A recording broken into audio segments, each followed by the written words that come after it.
listening to the No Labels, No Limits podcast with best-selling author Sarah Box, where you get the inside scoop on the steps action takers and decision makers take to align their purpose to their principles and achieve their goals in business and life. We focus on the mantra, no labels, no limits, no excuses. And now, without further ado, please welcome your commanding coach with plenty of chutzpah and heart, Sarah Box.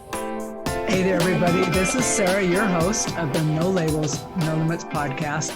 And we're back for another great interview, again, focusing in our special series on the Enneagram, which fits this podcast perfectly when we're talking about shedding our limiting labels and beliefs and the limiting stories that we tell ourselves. This week, we are joined by Shannon O'Connor. Shannon is a mother of two and grandmother of two. She loves running and kayaking. And for the past 15 years, Shannon's worked in mental health full-time with adults in the nursing department and in direct care. And that's influenced, it's had a number of influences on her own growth and journey, which also include using the Enneagram. She's learning and working on even deeper how to confront and work through dysfunctional family relationships and powerfully to find her voice. And a lot of things happen when we find our voice because she's working on giving healthy boundaries for herself in her relationships and strengthening those relationships, but always speaking up when she needs to assert herself as a 9. And she'll talk about that. And she likes to grow and continue learning. One of her favorite places to do that is on the Adam Young, The Place Where We Find Ourselves podcast. Now, I appreciate her letting me know that because I have not heard that podcast and I am a podcast junkie, so I'm going to be checking it out.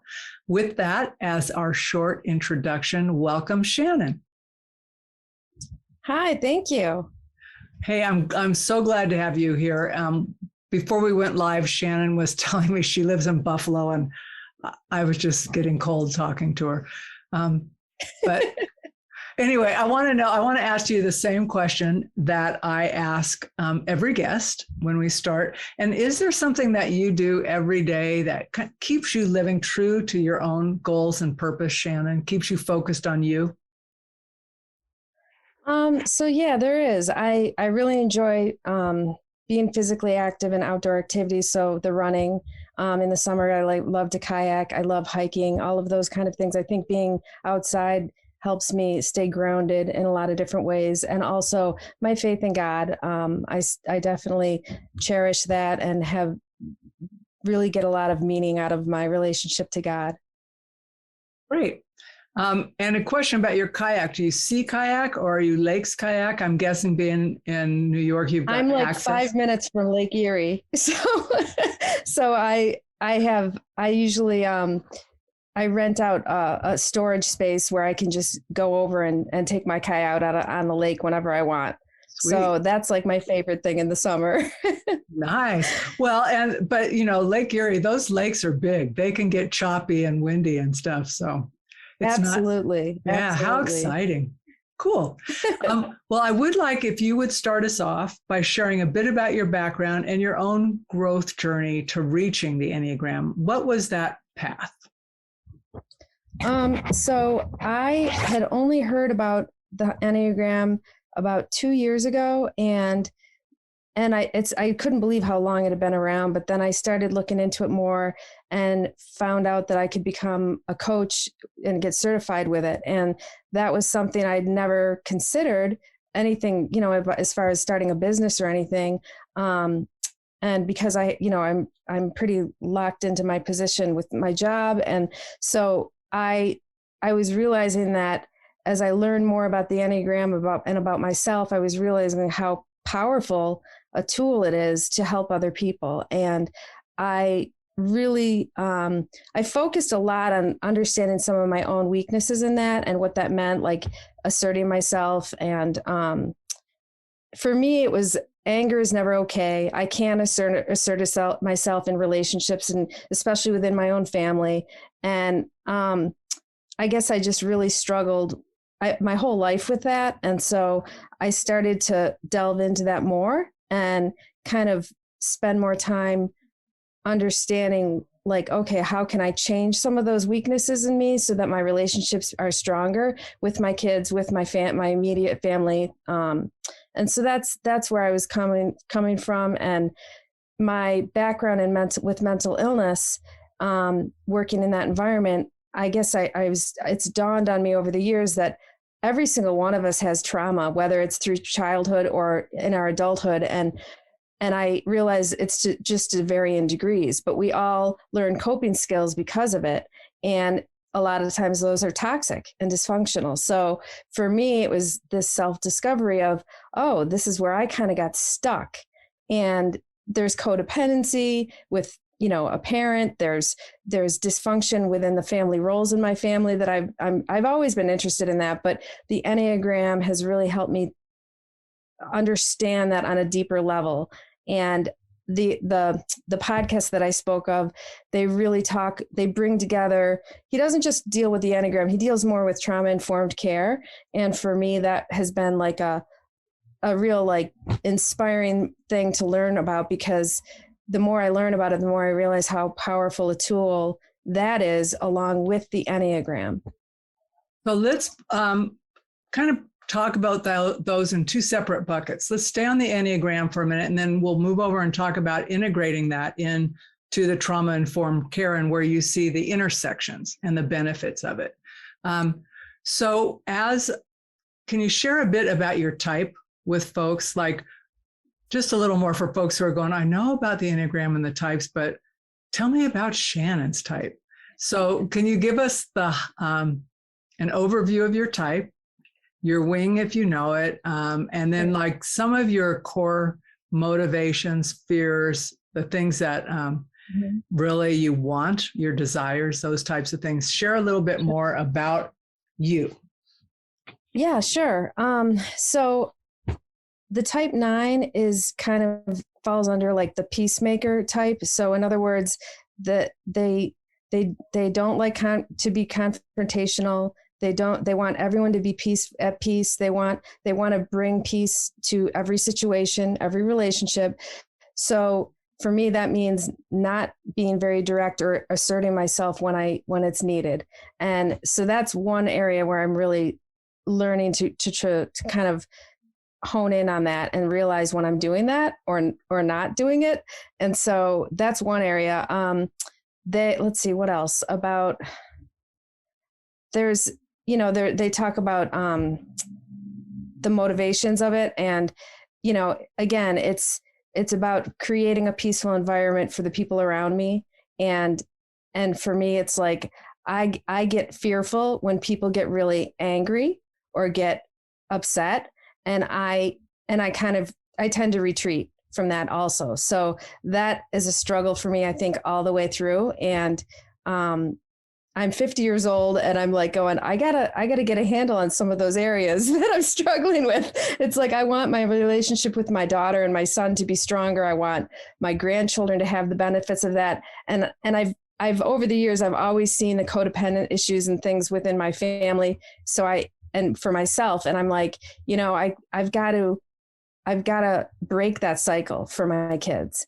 And I think I've done it to some degree, but I'm seeing more and more like the levels of, oh, I could do so much more. I could do so much better than where I've been. And so I guess that's a little bit better picture. Yeah. Of what it looks like. Yeah. That's part of, like you talked about, like, I don't like conflict, right? That's an avoidance. We don't want that. And yes. When you feel really overwhelmed, like say you're in an environment where there's a lot of conflict going on, what would be your typical behavior? So I think I tend to get quiet and kind of avoid. If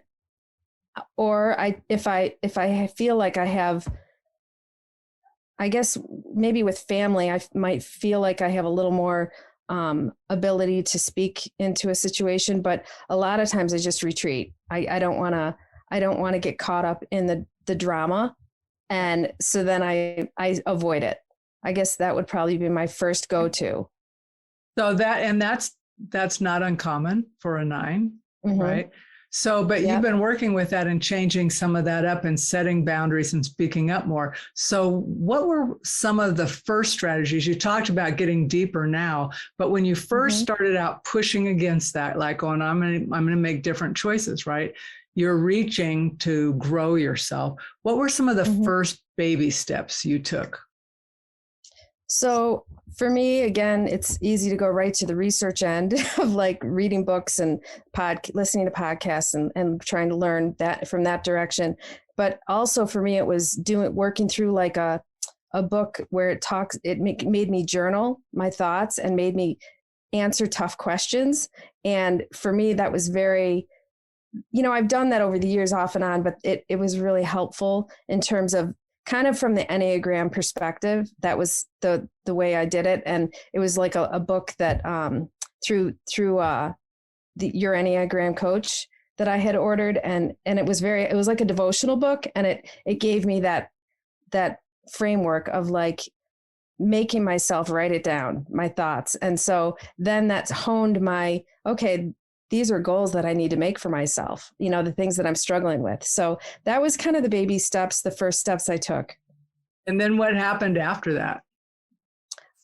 So then when things would come up in my own family, situations, circumstances that were difficult, I started to speak up more, and I started to kind of, address it more head on. And at first it didn't look pretty at all. Like other people in my family were getting pretty upset that I was doing that. And I was like, stay the course. Don't back off. And I was able to kind of be more intentional in speaking out. And that was a new thing for me to really put my own thoughts and my own feelings into those situations. And I could do it one-on-one with one of my kids or whatnot, but like, I think I'm at the point now where I'm in counseling with my mom, and it's been a very difficult struggle just to get her to go with me. But I was like, Mom, I love you, and I want us to have a better relationship. So please don't walk away from this. Let's try to work through some of these things. And so all of this is new to her. So she's kind of overwhelmed by it, but it's like, I keep trying to encourage her as I go and say, you're a great mom, but these are things that I want to be better. And so that's been for me, just been a huge breakthrough personally. Absolutely. That really put yourself out there in requesting that and then continuing to encourage participation in it. Yes. When you first started doing that, what was your family's like? Where you said that they were kind of like not so crazy about it. Did they think like, what happened to our Shannon, who is normally just so quiet? Absolutely. Yes, they were angry because they're like, wait, what are you doing to Mom? And it's like, I'm not doing anything. I'm trying to make things better. And people were like, what was, it's like the family was like, my mom's like, I thought we had a good relationship. I'm like, we do, but we could be much better. It's like, so that's been a painful process as well. It's not like it was simple to confront those issues, and going all the way back to childhood. And I was like, Mom, you didn't intend to give me wrong childhood messages. I felt loved my whole life, but there's things there that because of the different crises in our family, we step into certain roles and we got stuck there, and we're still doing it. We're still doing those roles. So that's been kind of a place for me to keep going back to and saying, I need to camp out there, and I need to focus on that, because, so much of our childhood messages can be so damaging, and we make these like pacts with ourselves when we get hurt.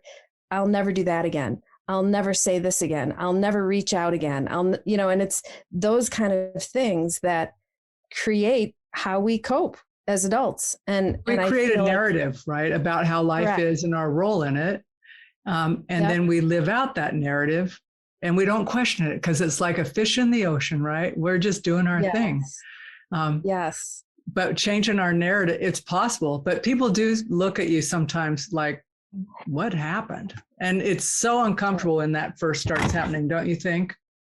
Oh, absolutely. It's you got to work through the discomfort. And that's the thing. That's like the self-talk even of saying, it's okay.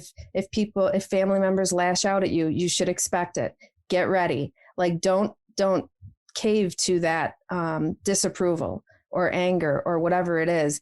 Don't step back just because it's easier. And, it's like when I'm in counseling, it's come up and it's like, well, they don't understand why you're doing this. I'm like, I don't expect them to understand it. and it's like, I have to be okay with that within myself. And that's a challenge as well. And knowing who you are and what is difficult for you, right? Does that help you have grace and care for yourself differently? Like it's kind of how I'm hardwired, right? And I know it's uncomfortable, but I'm going to stand my ground. Yes. And that's what the Enneagram has done for me too, to say, oh, now I get it. Okay. This tendency that I have, that's how I'm wired. And it's okay. Each type has their struggles and their challenges. And it's like, I've come to appreciate that on a much respected and appreciate on a much deeper level, and not be judgmental even of other people who are different from me. And also understanding how my reactions impact other people and how they see me. And it's like, well, how can I change that narrative? So. Yeah. Well, and really we have this story in our head. And it's like, well, that's just how it plays out because we created it we created it to cope, like you said, when we're young and we don't understand or don't have control, whatever. But we can choose differently now and say, but I want this narrative. But getting from here to the new narrative takes some work. You don't just wake up and go, ta-da, I'm there, right? There are some uncomfortable moments. It's very much a journey of 2 steps forward, 1 step back. Yeah. So let's talk a little bit about your experience. So you know a thing or two about working with folks in trauma-informed care, watching the effects of trauma on people, and both in your professional life and then in your own life. Talk a little bit more about how you see, I'm fast forwarding you into the future, sure, but how you see integrating more the work, if someone was a trauma-informed therapist, how the Enneagram could help them more, or if someone is working with someone as a therapist and they see that's going on with someone, how even if they just knew the Enneagram, even if they weren't using it on the client, would help them understand what they're looking at more. So I guess I would say that, there's 9 different types. So we all come at things from different motivations. And so when you understand that and you can launch from that type of framework, you can, it assists you personally and, in a coaching setting of like saying, okay, where are you struggling the most in these different weaknesses that you have or struggles? And it's that ability to kind of help you kind of get that framework and then be able to hone in, I guess, on more of your struggles and whether it be personal, in your personal life or in a business, launching a business, whatever it might be. So I'm trying to think how else I can phrase that. I mean, for me, it's breaking cycles of dysfunction, and it's understanding that, and it's the Enneagram has given me more of an open door to pursue that, where before I understood those things, but I didn't have I didn't feel like I knew how to go about that, how to move forward in making those healthier changes. More of a static, like here's you could describe the situation without having like, what am I to do with that? Like, what are my next steps for myself or for others? What would be some good next steps for them? Yes. Yes. Because the whole purpose is so that we can grow into a better version of ourselves and not live in our old narratives. Exactly. So yeah, I go ahead. No, go finish your thought. I was just going to say, my desire to start coaching with the Enneagram is I want to inspire others to heal and grow through the Enneagram knowledge. And I feel like it's such a powerful tool to bring you to that awareness, self-awareness, and awareness of the people around you, whether it's people at work or people in your family. But it's about inspiring and encouraging others to take that next step. And it is scary to do that at times, but it's also like freeing and, giving yourself the grace to fail and to make mistakes. And it's being able to understand that that's part of the process and the journey. There's really no destination, right? It's Yeah. I think about a lot of stuff, but it's like people go, okay, so I'll finally be the perfect 9 in your case, right? Oh, I'm just going to get there. And then you stand there going, no, it's not static. Once you get there, quote unquote, you look down, you go, oh, there's a new layer. Here we go. Yeah.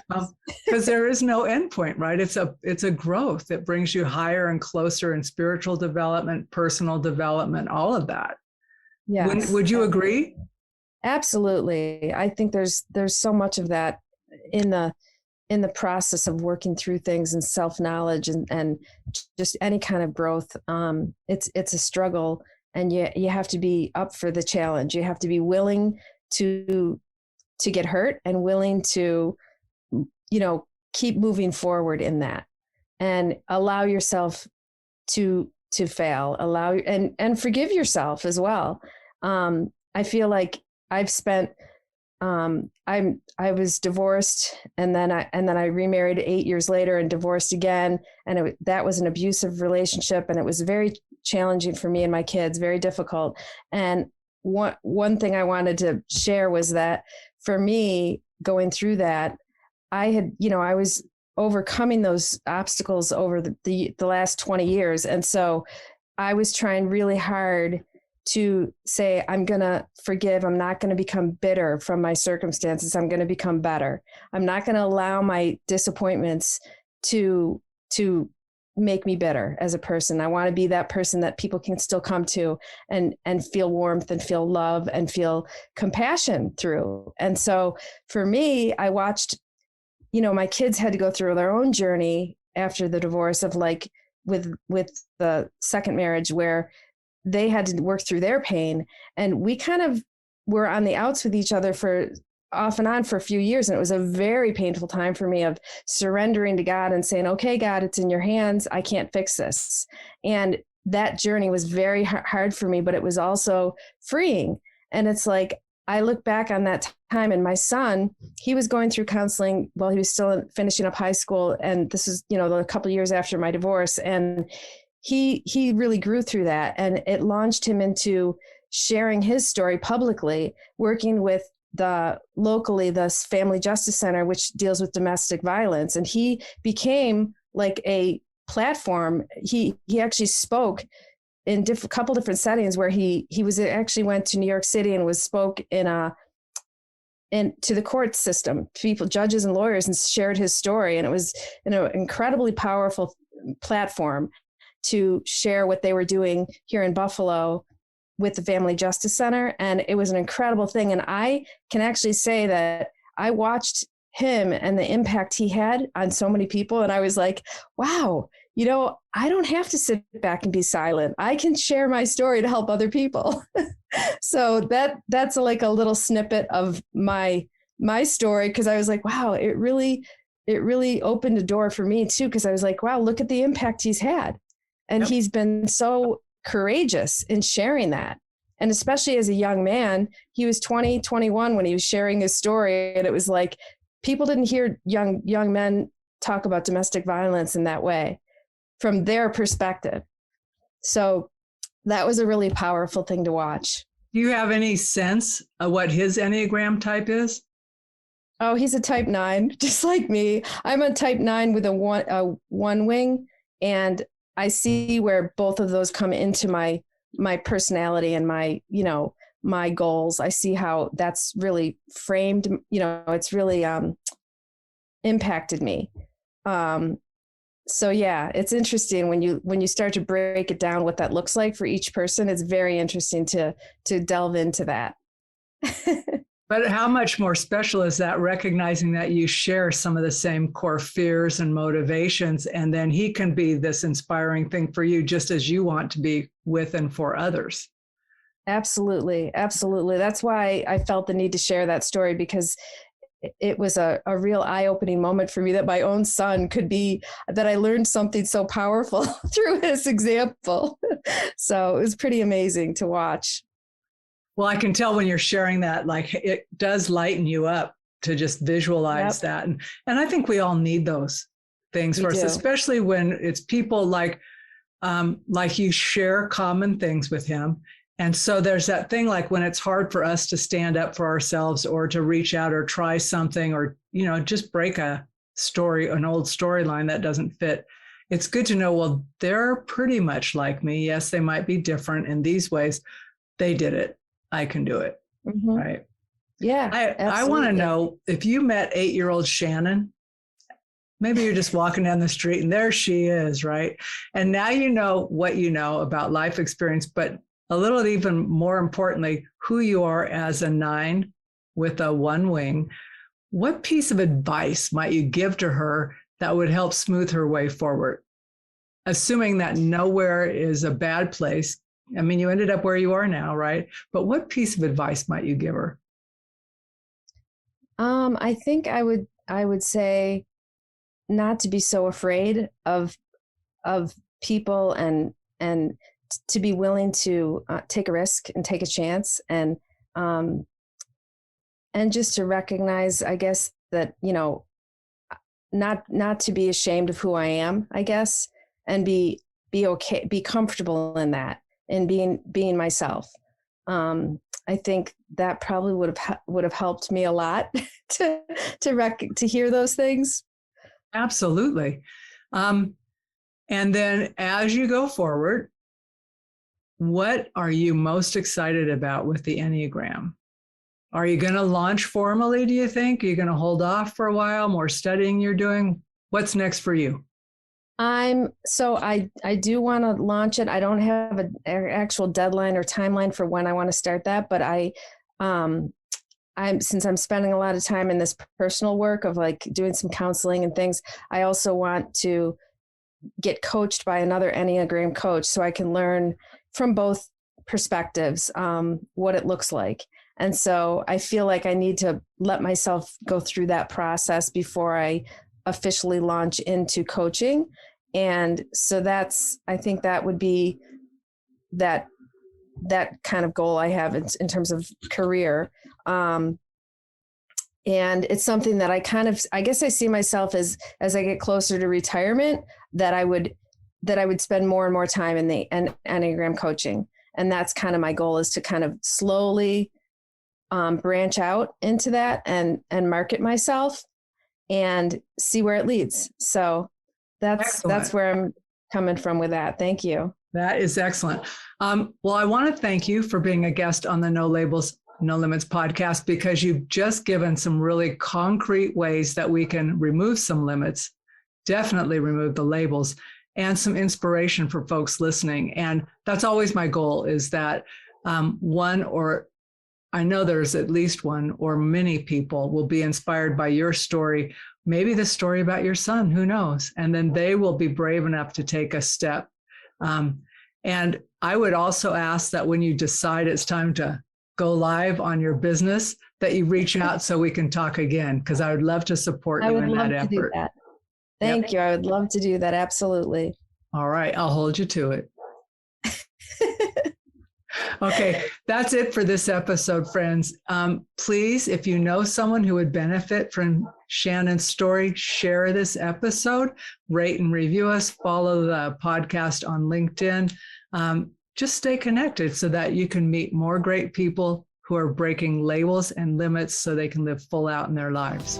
You've been listening to the No Labels, No Limits podcast with best-selling author, change agent, and strategic vision coach, Sarah Box. You can grab the show notes and find out how to work with Sarah at sarahbox.com/no labels, no limits podcast. We'd love this podcast to reach as many people as possible. So please remember to rate, leave a 5-star review, and share the podcast with someone you think would get value from this conversation. Until next time, keep taking those daily action steps to align your purpose to your principles and achieve your goals in business and life.